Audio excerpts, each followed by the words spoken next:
Hey, welcome back to Diode Press. I'm Graham. So a few weeks ago, I made a video about my Lulzbot Mini 3D printer. And I have a couple more videos I'm working on kind of related to that printer. But the whole reason I got it originally was it was kind of a cheaper kit. I wanted to make sure I really liked, having a 3D printer and I'd make use of it before I really invested money into a, kind of a nicer printer. And some of the upgrades I've done to that printer have made it, make really nice prints.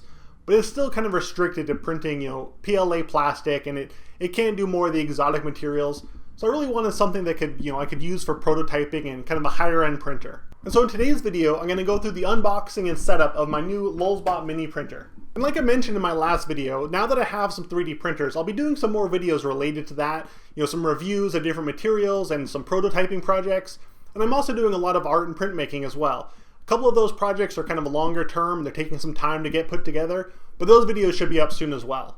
So let's go ahead and jump right into this printer. So I waited around this week for FedEx to come, and this afternoon this showed up. So it's a Lulzbot Mini 3D printer. So it looks like it came in pretty good shape. There is a small dent in the package, and I can feel foam through there, so hopefully nothing got damaged in there. So we'll go ahead and open it up and see what's in here. So it's really well packaged. So there's some instructions and some filament. And I've seen a couple of other unboxings and kind of reviews of this printer as I was researching it, so I kind of knew what to expect, but it looks like everything is in good shape. It's a little pouch full of goodies. So I'll go through those afterwards. Maybe I should look at the instructions before I just pull this thing out. So it's a kind of a cool little poster of all the different parts of the printer. That's neat. Start here. Remove the top piece of foam and place on a flat surface. Think I can do that? Alright. There it is. I don't know if you can see inside the box here. Yeah, there's a pretty good hole straight through.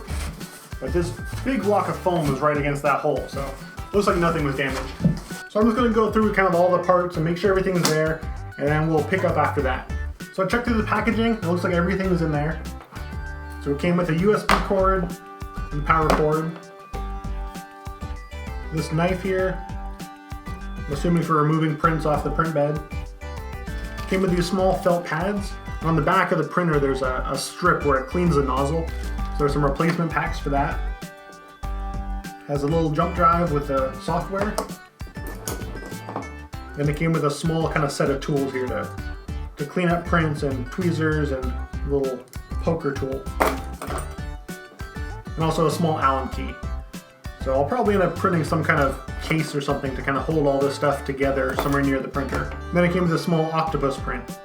And I believe this was printed on this printer. And that's what the little bit of filament left in there is from. And so the packaging says to keep all of these foam blocks and everything if I have to return it. For something breaks or something. So I'll just put all this in the box and then put it in storage. And I got this printer from Matter Hackers, and so while I was ordering it, I also ordered a roll of this 3mm PET. Yeah, and it's 250 to 270 Celsius print temperature, so that'll be cool to test that out. Then I got this roll of this Pro Series 3mm PLA in this kind of cool orange. Because my Delta printer only does PLA right now. So I really got this to do, more prototyping and kind of more exotic materials for some better prints. And so let me know down in the comments if there's a particular filament that you like, something you want me to try and you've had good luck with. I'd love some recommendations as I'm kind of jumping into this printer. So I'm going to get it all plugged in and go through the software setup, and then I'll start doing the first print, which from what I can tell is this Rocktopus, which is kind of similar to this one. And so I'll come back when I get that set up. So after taking out the small stub of filament that was in the printer, I went ahead and loaded in the new roll. And there's just a couple of thumb screws to undo and it fits right in there easily. So this printer is pretty cool because the first thing it does after you hit print from your slicing software is it heats up the nozzle, then it goes to the back of the print bed and cleans the nozzle against the small felt pad. And after that, it goes to each of the four corners of the print bed and lowers down until it just touches the metal washer. And that completes a circuit and lets it know where the print bed is. And then in the software, it automatically levels the print bed. So all the adjustments are just done by software, there's no mechanical adjustment needed. And then after that, it heats up to the right temperature and starts printing.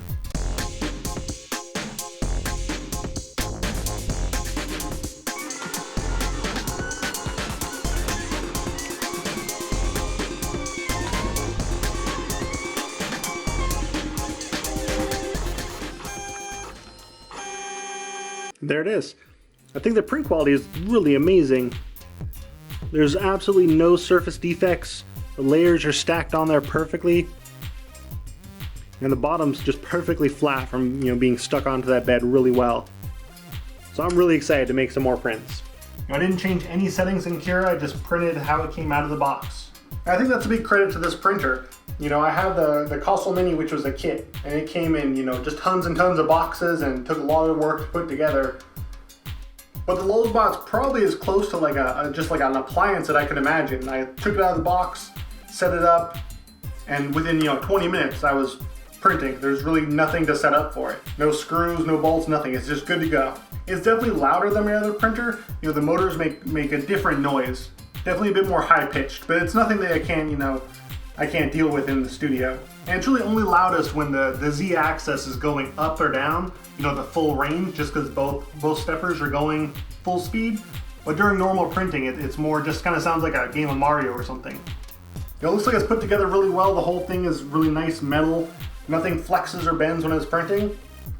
And then I just have a little laptop set up for now that's plugged into it.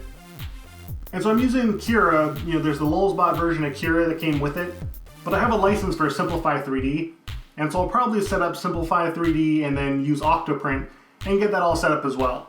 But for this first one, I just want to kind of run it how they recommend right out of the box and make sure everything is working good. So after using the printer for a couple hours, I realized that most of the noise is coming from the Y-axis, the one coming towards and away from you. And after looking at it closely, I realized that's the only stepper motor that's directly bolted onto the metal frame. All the other motors are mounted to some 3D printed block. So I think it's just creating a lot of resonance and just kind of a high-pitched noise that I just don't love. And so when I put together the Aleph Mini printer, I bought a 4-pack of stepper motor isolation blocks. And so that printer only needed 3, so I had 1 left over. So I went ahead and added it onto the back of this printer. And it was only, 2 screws, it was really easy to do. And I think it really made a huge difference. And so here's what it sounds like after I put in the isolation block.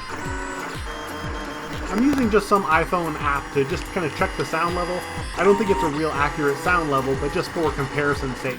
But you can really tell with the high-pitched sound that it's much less after you put in the isolation block.